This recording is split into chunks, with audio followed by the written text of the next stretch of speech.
How's school? Y'all just got started, all right. Yeah, I know most of you are back. You should all be back. But anyways, I hope it's going good. It was kind of a weird time for me because I'm like, if you don't know, I have 2 kids, and my oldest one went to kindergarten. So it was like the first school for us, which was kind of interesting. But I was thinking about many years ago when she was 1 year old. Actually, it was on her birthday. And so we were trying to be like good parents and like not give her sugar when she was a baby, like just, you know, the healthy foods. And then when she turned 1, we bought her a nothing bundt cake. Y'all like these? You know what I'm talking about? Yeah, me too. And so we bought her one of these, and we thought she's going to just love this thing. So we put the bundt cake in front of her, and she goes, like, come on, just try it. And then we proceeded to beg this 1-year-old to try this bundt cake, and she wouldn't do it. And we were like trying to get her to do it, and she started to cry. She was so upset because we're trying to make her eat a bundt cake. So being a loving, caring dad, I took my finger and I stuck it right in the icing like this, and I shoved it in her mouth. And she started to cry, and then she goes,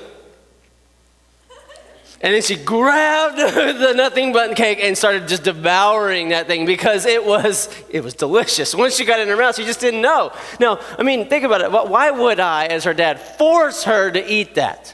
Because I know it's good, right? And I want her to experience the goodness, okay? And you do this too, okay? We do this about all kinds of things.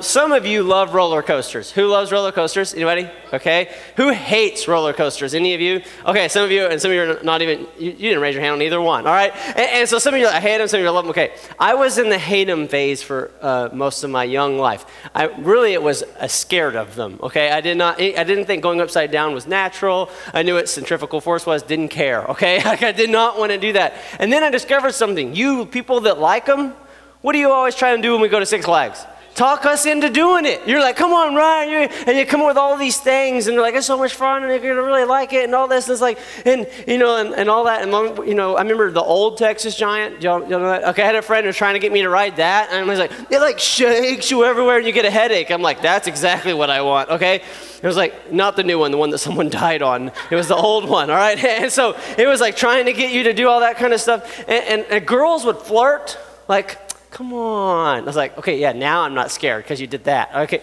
actually it did work because what broke me, I was scared of roller coasters, right? And then I went to Six Flags with some friends, and one of them I had a crush on, okay? And so we're in line for Mr. Freeze, and she goes, you want to ride Mr. Freeze? And I'm like, do I want to die or be with the cute girl? Like, I was like, I'll risk dying, okay? And so, and I did. And so I wrote it, and I actually really liked it. And then I started writing them. And so it worked, you know? So we do that, though. You try to convince people to do stuff. Some of you, like, you try some good food, and what do you want to do? You want your friend to try it. You even do it with gross food. I don't know what that's about, though. It's like, this is disgusting, try it, right? Have you done that? Okay, and or you do it with movies or TV shows. I can't tell you how many times somebody's been like, look at this meme. I'm like, yeah. And then why do you do that? Because you want other people to experience the funny things, right? Or to experience the good things. We all do this about all kinds of different things. You do it all the time, and you want to show someone your YouTube video, the TikTok you found, whatever it is. You want other people to see it. This is why when you go places, you got to take a picture. Otherwise, it didn't happen, right? You got to share it with people so other people can see what was going on, and it can experience what you're doing. We do this all the time. And so what I was thinking is, what if there's something maybe more important that we do this with that we tend to not do it with? You do it about a lot of things that you're passionate about. And I know you guys are passionate about all kinds of things. Some of you are passionate about sports. That's all you talk about. So you think about sports. You get some of you are so excited the NFL is about to start back up, okay? And you're already ready to watch. You guys for fantasy teams and all that. And I'm like, nah, lame. But anyways, some of you are like so excited about that. Others are so excited about music or whatever. Some of you got your TV show, and you got to make sure everybody knows about what's going on and all that. So I know you're passionate about things and certain things. And what I want us to think about this is, shouldn't we be passionate about something else? Shouldn't we be passionate about people that don't know about a relationship with Jesus? Here's why. Think about this. Okay, I made my daughter eat this. Why did I make her eat this? Because I know how good it is. And I know how much what she was missing out on. And if she didn't try it, she was going to be missing out on it. Why did my friends want me to ride the roller coaster? Because they knew it was fun, and if I would actually just do it, I would really enjoy it, and I'm missing out on something. And here's the thing, okay? You know people that have no idea what it's like to have a relationship with Jesus. They have no idea what it's like that when they're going through a hard time to have somebody that they can pray to. They have no idea what it's like to have the experience of God's presence on their life. They have no idea what it's like to have forgiveness of their sins, to have a relationship with God. And you are the way that they can know about it. And so what I want us to talk about is how maybe that works. In fact, I think that this is something that is supposed to be natural for all Christians. This is something that we do. The reason I think that is because of something that Jesus said to the first disciples. Are you a disciple? Yes. Look at somebody and say, okay, y'all pay attention. Look at them, say, pay attention. Okay, you guys good? You guys good? Okay, so here's what we're going to do. We're going to talk about something Jesus said, and he's talking to, so I'll give you the thing. So Jesus has been teaching, okay, talking to different, teachings and stuff, and like this guy named Peter and Andrew, at one point they came and they watched him and they're like, wow, this guy's amazing. And then a little bit later, they're in the lake, they're fishing, okay, and then this happens. All right, so here we go. This is in Matthew chapter 4. As Jesus was walking beside the Sea of Galilee, okay, it was a sea, not a lake, sorry. He saw two brothers, Simon called Peter and his brother Andrew. They were casting their nets into the lake, for they were fishermen. Any fishermen or women here? Anyone? No? Anybody? Okay. Some of you are like, yeah, okay. Some of you brought your fishing poles to camp. I mean, come on. Okay. Yeah, so some fisher people, let's be appropriate. All right. So yeah, you fisher people, these were doing this for a living, okay? This was their life, okay? They weren't just going out having fun. This is what they did. Like people call me a pastor, or if you find one person, he's a doctor or a lawyer or a teacher. They're a fisherman, okay? This is what they did every day. This was their job. So here you go. They're out. They're doing this. And Jesus comes by. And remember, they've met Jesus. They've heard him teach and things like this. And then he says to them, he says, come, follow me. Jesus said, come, follow me. Now, this is an invitation. If you're a Christian, okay, if you're a believer, you've answered this call to follow Jesus. This is what we're doing. We are following him. We're living for him. We've answered this call to follow him. So if you're a believer, okay, this is you. Then he says to them, and I will make you fishers of men. Which sounds really weird, okay? Like, what exactly does that mean? When I was much younger, I was out fishing with my sister. That's not going to be good, okay? And so we were fishing, and she was, I was back away from the pond, and I was kind of doing some stuff, probably tying on a new lure or something. And she's out there, and she has, well, I wonder if I have something similar to what she has. This is my thing here, tackle mucks. So she has something like this that has see the three hooks? Can y'all see that? How little, the hooks that hang down, there's like something else wadded on that. Okay, a triple hook thing, right. And so she's got one of those on there. And she takes her fishing pole, remember I'm behind her, okay? Not a good place to be. And she takes, I just made this into a knot. She takes it, she goes like this, okay? And the thing goes, and it goes, right on top of my head. So now here's her position, and I'm back here. I'm like this, it goes, and then she goes, and I went, ah! And the thing was stuck in the top of my head, and we had to like get it out. Okay, that was fishing for men, I guess. I don't know. She caught one, but that is not what Jesus was talking about. Okay, he's using this because, okay, this is what they were. They were fishermen. They were used to doing it. That was what their life was. Now their life is going to be about something else. It's going to be about Christ. And they're going to be fishers of men. They are going to help others know about him too. That's what they're going to do. He says, I'm going to make you that. In fact, that is exactly what they did, by the way.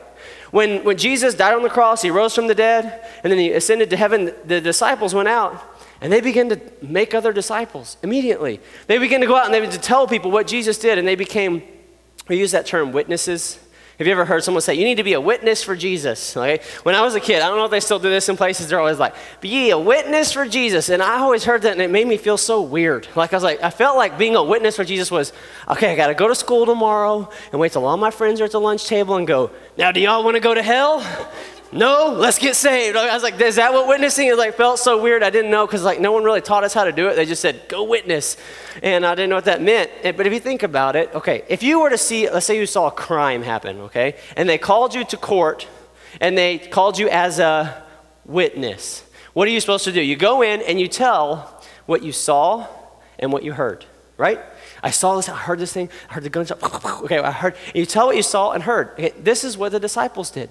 Okay? They went around and they just started telling people what they saw and what they heard. Like, we saw Jesus. He healed these people. We saw him. He was dead. He went in the tomb, and then we saw him again. And they just began to share what they saw and what they heard, and it changed the world. That was how they were witness. And that is how we're a witness. We're supposed to share what we see and what we heard. So I want to talk about how how to fish. Okay, how to fish. Now, some of you fishermen, I'm going to use some fishing analogies, okay? I used to fish back in the day. I haven't in a long time, but I know a little about fishing. I know enough to tell you that this is a very important step for fishing, okay?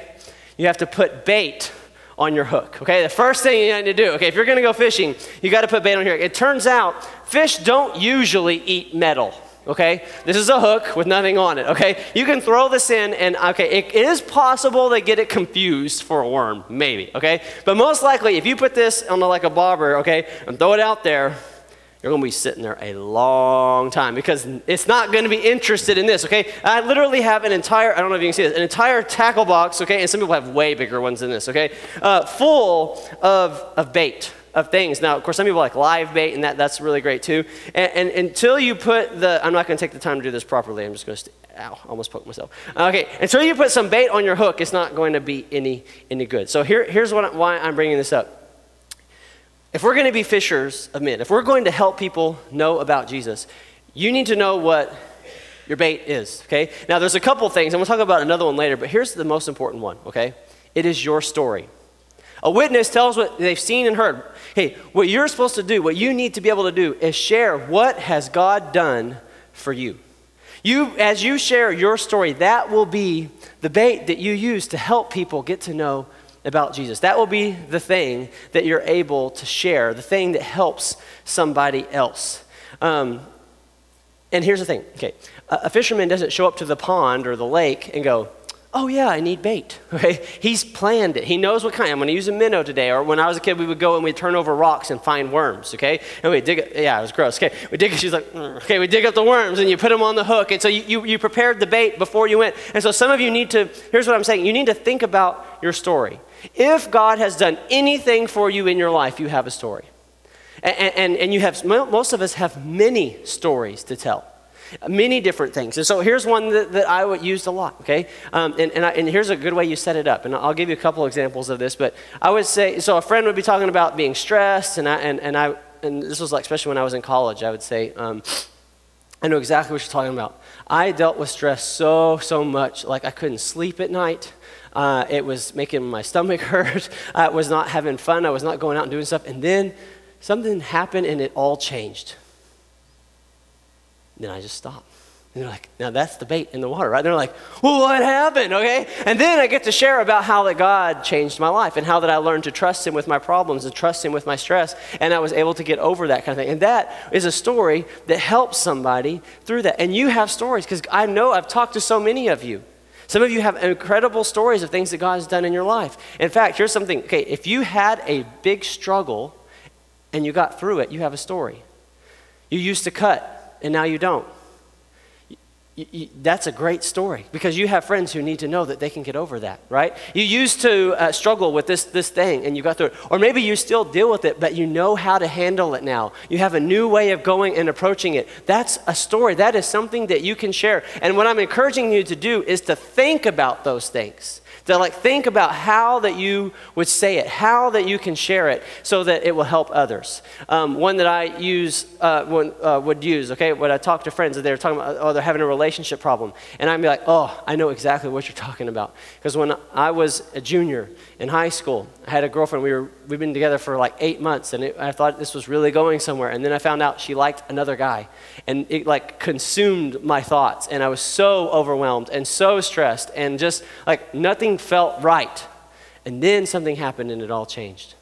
There you go again. I just leave it out there for my friend. Well, what happened, right? And then I get to share about the time I was in a worship service and I was just praying during worship, and I felt like God literally spoke to me. Now, I didn't hear an audible voice, but he spoke to me and told me, I have a plan for you. And immediately the stress was gone. The whole thing was over, and I felt different. Okay, and that's a story. Okay, I've heard some of your stories, and you have stories to share, but you need to prepare them, and you need to realize that they're great. And here's what people say, well, what if they ask me about dinosaurs? Were the dinosaurs in the Bible? This is what this is what you can say. I don't know, but I know that I was dealing with stress and I'm not anymore, okay? I can help them with the dinosaurs if we need to deal with that, okay? And maybe we'll talk about that in a few weeks. I don't know, but here's the thing. You're like, I don't know everything. That's okay, you don't have to, but you do need to know what your story is. You need to know what your story is so that you can do the next one. Put your hook in the water. This is a very important step. You can imagine a fisherman with his thing, his bait ready and all of that, okay? And he goes out to the pond and he goes, fish. Okay, he's just walking around, he's just walking back and forth, and he comes home and goes, I didn't catch nothing. Okay, he forgot something very important. You got to put it in the water. It's stuck. It's not coming. I'm not even pushing the button, okay? Okay, so anyways, it's not gonna go, you're not gonna catch anything unless you put it in the water. And here's why I say that. You actually have to share your story. You need to find opportunities and look for times to share your story. You just got to get it out there. And you think, you know, you've got to have everything planned and everything figured out. Sometimes you just need to take a step and just do it. I heard this story about a guy, and I don't remember his name. What's a good guy's name? Gerald? Okay, I heard Gerald first. Okay, so we'll just go with Gerald because I cannot remember his name. I tried to find it, but I couldn't find it. Anyways, Gerald, he was a drug addict and really depressed and all that. And so one night he was high on drugs and decided he was going to kill himself. And the way he was going to kill himself was by putting his head in an oven. And he was really high. It was an electric oven, so I don't know how that was even going to work. It would take a really long time. So anyways, he's got his head in this oven, and I guess he's waiting on it to do something. And he begins to think about, because he had friends who had been witnessing to him. He had been in church some as a kid. And he began to think about all the stuff people had said about God and about Jesus. And while he was in the oven, he realized that Jesus was what he needed. And he gave his life to Jesus in the head in the oven and got saved. And so the next day he was so excited because he felt completely changed. He had given up the drugs, he had given up all that. I mean, his whole life felt turned around. So he went and he found one of his friends that he did drugs with a lot. And he told him, he said, listen, I am completely changed. I am free of my drugs. I'm free of that depression. I was going to kill myself, and that is not going to happen anymore. And he just shared all the stuff that God did for him. And his friend goes, that's amazing. Can I get saved? He was like, yes. He goes, how do I get saved? And he goes, he walked over and opened an oven. He said, put your head in here. And the guy put his head in the oven and gave his life to Jesus inside the oven. Now that guy's a pastor now, and he doesn't do it that way anymore. Okay, so that'd be where we get some ovens down here on the side of the room, and your friends like, oh, stick your head in the oven and we'll get you saved. But he changed, but here he didn't hardly know anything. This is all he knew. He knew he had a story. He knew that God, was going to kill himself, and then God changed his life and got him through that. And he knew that was a story, and he just began to tell that to people, and guess what? People got saved. So many people got saved, he ended up becoming a pastor, okay, and leading a church because of what God did through his story. And what he did, though, was he put his hook in the water. And so you got to do that. You just got to look for chances to put your story out there and to share it with people and let it touch some people. Here's the next thing. When they're hungry, fish. When they're hungry, now I don't know if you've ever done much fishing, but there are sometimes you go out to fish and it's like nothing's working. Like you can fish for an hour and you might catch one, okay? And this, I don't know, sometimes they say it has to do with the moon or the weather and all this kind of weird stuff that makes the fish catch or not. So when I was a kid, we had, my grandparents had a pond that we fished in a lot. And sometimes we got out and you couldn't hardly catch anything, maybe like one an hour or something. And then other times it was like crazy. So one time I'm at their house and I'm playing my Super Nintendo, right? On a game I rented from Blockbuster, okay?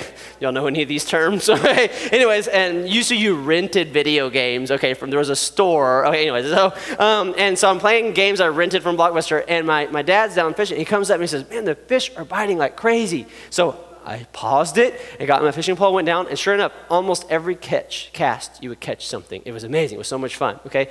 So why am I telling you this? I think that there are times when people are more hungry than others. Now, I'd actually believe that there is a hunger inside everyone for God. Now, some people, it's a whole lot harder to bring out, okay? But there are specific times in people's lives where they are more open to receiving something, to receiving God, and more open maybe to an invitation to church, or more open to your story and what it can mean to them. So I'm going to give you, and now these are not going to be new to the veterans, okay, but some of you that are newer, this will be new to you. Three times that you can know, okay, when this is a hungry person. I am talking to somebody, this is a time, this is a great opportunity, okay. I call them the three knots. Okay, there are three knots that you might hear, and I'm going to give them to you, and then I'm going to explain it in a minute. Okay, so not in church, not going well, not normal. Life is not normal. So I'm not in church, I'm not going well, or not normal. And then when you hear these, and I'm going to explain these, there's something that we say, okay? Now some of you know this. She's got it, maybe. Wow, good job. I'm going to wait. You got it. Okay. Here's what we say. Really? You should come to my church this Wednesday. So you're going to hear somebody and they're going to say one of these, and then you say back, you're going to say this. You're going to say, really? Well, you should come to my church this Wednesday. In fact, let's try this together. Can you say this with me? Ready to go. Really? Well, you should come to my church this Wednesday. Yeah. Okay, now it is important. You can't just go, really? Okay, you got to go, really? Let's do it one more time. Ready? Really? Well, you should come to my church this Wednesday. Okay, so I will tell you exactly how this works. So you're sitting at the table. Now, the first one is probably going to be the least often, but it does happen. In fact, I've heard it happen a few times among some of you. You're sitting at table at lunch at school, or you're in the hall or whatever, and somebody says something like, oh, I haven't been to church in forever. And maybe you're talking about, they're like, hey, what are you doing tomorrow night? It's on a Tuesday. What are you doing tomorrow? Oh, I'm going to church. And they go, oh, I haven't been to church in forever. And in your mind, you need to go, really? Well, you should come to my church this Wednesday, okay? This is a person, they just brought it up, okay? They're looking for the opportunity. I tell you what, I have done this one, okay? In fact, I've tried to see these things, and I'm telling you, this is not just something I tell you guys. I was at Sam's, and I was getting a new battery in a car, and somehow the guy who was changing my battery, church came up, and he goes, oh man, I haven't been to church in a long time. And I was like, and I said, I didn't say really. I said, oh, hey, I have a great church. I would love for you to come this Sunday. And I gave him some information about the church, okay? And so, I mean, you don't have to literally say, really? But the reason I do it this way is because I want that little phrase to pop into your head, okay? Now, you can adjust it. But okay, so someone says it's not going well. You're going to hear this if you're in school, okay? If you have friends, they're going to have times in their life when things are not going well. They're talking about a stressful time. They're talking about a breakup. You know, they come to you like, man, I thought we were going to be together and she just dumped me and all this. And then you look at them and go, really? Okay, don't do that. Okay. If you're like, man, that really stinks. In fact, if you have a story that's helpful, that's a great time to share it. And then, this is important though, this is somebody that's open. Okay, because their life is hurting, and when people are hurting, they're open, and we know that God is the answer, that He will help them through that hurt. And so what you need to do in that conversation, as you're maybe talking to them, sharing with them, don't be just like everybody else and go, oh man, that stinks. Talk to them about what God's done in your life, and then you can say, hey, you know what? You should come to my church this Wednesday. It really helps me when I'm going through stuff. This is you're talking to somebody that's got an opportunity. And here's the last one, not normal. Now, I don't mean your friend's not normal, like they're kind of, okay, but like their life right now is not normal for them. So let me give you some examples. If you're in high school, you have some people that are fish. Okay, we're talking about fish, but okay, fish. Who are the fish?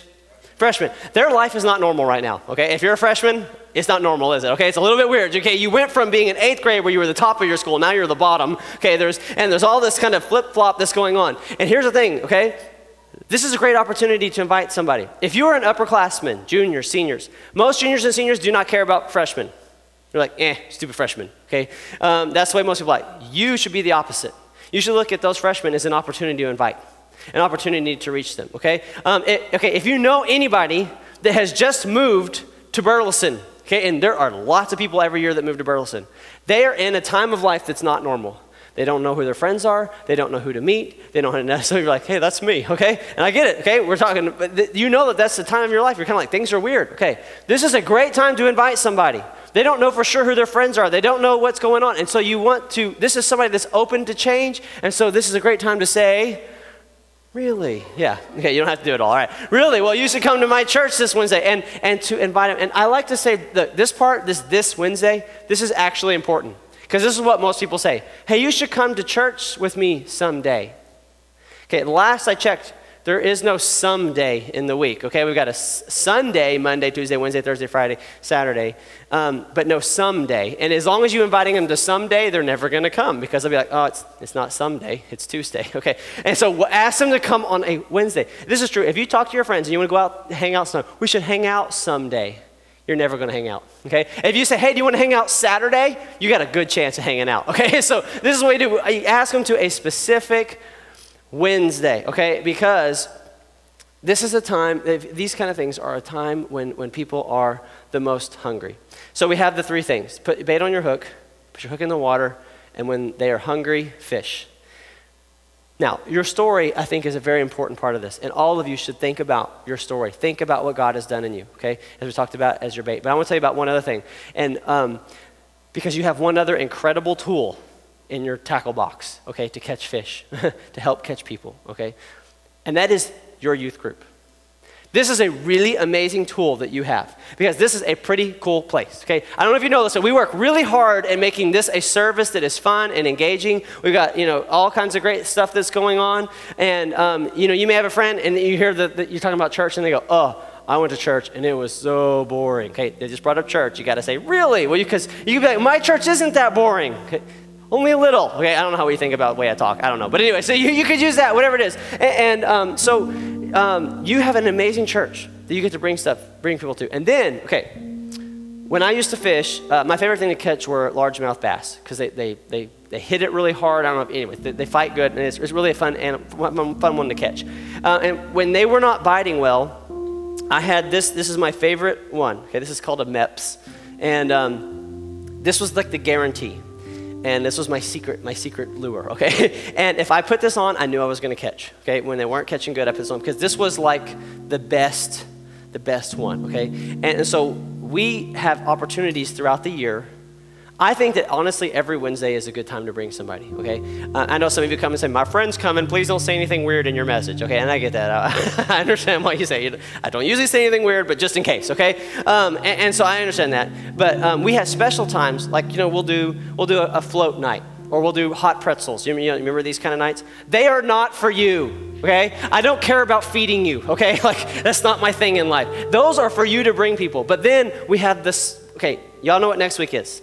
Okay. This happens once a year. Now, this is the best that you can. This is the best opportunity to invite somebody. Okay, there's lots of good ones. This is the best one. And so what we want. This is bait. Okay, I'm gonna be honest. If you ever came to one of these, we tried as hard as we could to get you here. Why? Because we knew what it could do in your life.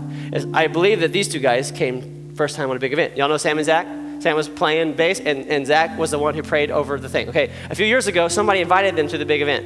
Are you thankful that they did that? Yes, see, their lives have been totally and completely changed because somebody invited them to this. And this could be your friends, okay, that you invite. I mean, okay, if you're a junior high guy, and you do not tell your friends that we are going to be shooting each other with Nerf guns, okay? We're going to have a whole thing set up in here. There's going to be barricades and lights and music and all that and Nerf wars. Okay, you are not a good friend because they need to know this, okay? You need to invite them, okay? If you are an upperclassman, intimidate the freshmen. Like, you look at them as like, okay, if you're in band and you got people in your section, be like, you're going.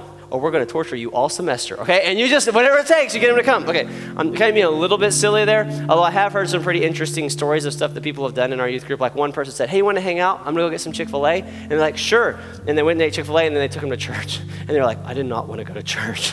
And but this was real interesting. He was so mad when the service started. He said he's never coming back. And then when it ended, they went out in the parking lot, and he goes, do y'all do that every week?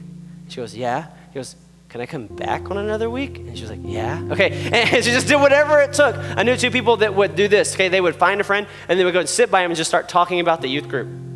Like, oh my gosh, gym night was so much fun. And then finally, they had this happen a few times. Their friends would go, what are y'all talking about? And they're like, oh, our youth group. That sounds really fun. Can I come? And they're like, yeah, okay. And so whatever it is, you come up with a plan, you team up on somebody, but especially this, okay? You need to just ask people to come because it's going to be really fun. There's all kinds of incredible things. And then here's the coolest part.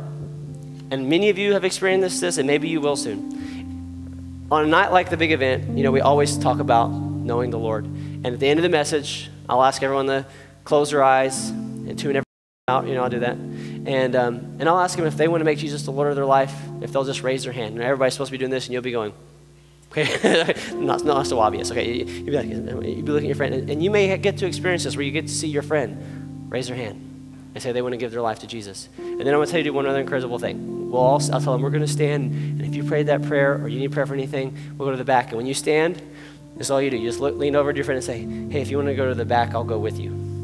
Okay? And that's awesome. Okay? And then you get to go and stand with your friend as they get prayer maybe for the first time in their life. See, some people say, it just makes me uncomfortable. I don't want to talk about it. It makes me uncomfortable. I used to have someone, they would not bring their friends. And they said, it just makes me uncomfortable. I don't want to do it. It makes me uncomfortable. Okay. How sad, though, that your friend has to go through their whole life not knowing who Jesus is. That they have to deal with all their stresses without knowing who to pray to. That when they go through some big thing, that they're all alone because they don't have a God in heaven that they know to worship. How sad it is that they're going to grow up someday and have a family that doesn't know God. That someday, when they pass from this life, that they won't experience heaven because it was uncomfortable. Let's not be that. How about the opposite? Think about how cool it is that there may be somebody whose entire life is transformed because you asked them, because you said, really? You should come to my church this Wednesday. And then for the rest of their life, they have God in their life. And they know what that's like, and they get to experience the life that we're meant to have. So let's be bold. Let's make an effort. Let's put the bait in the water. Let's get after it, and let this be a year where we see so many lives completely changed. I'm going to pray, and I know maybe you came in with a need tonight and there's something going on in your life, and we're just going to, for just a couple of minutes, there'll be some people in the back of the room to pray with you, and I want to encourage you, if you need prayer for anything in your life, to let one of them pray for you. Father, I thank you for this church and this youth group. Lord, we just pray that this school year, Lord, that we will impact many, many people's lives. I pray that you would give everyone in here courage to speak up when they need to share their story, to invite somebody on a Wednesday. And Lord, we just thank you for the harvest, the fruit that we'll see, and we thank you for it in Jesus' name. Amen.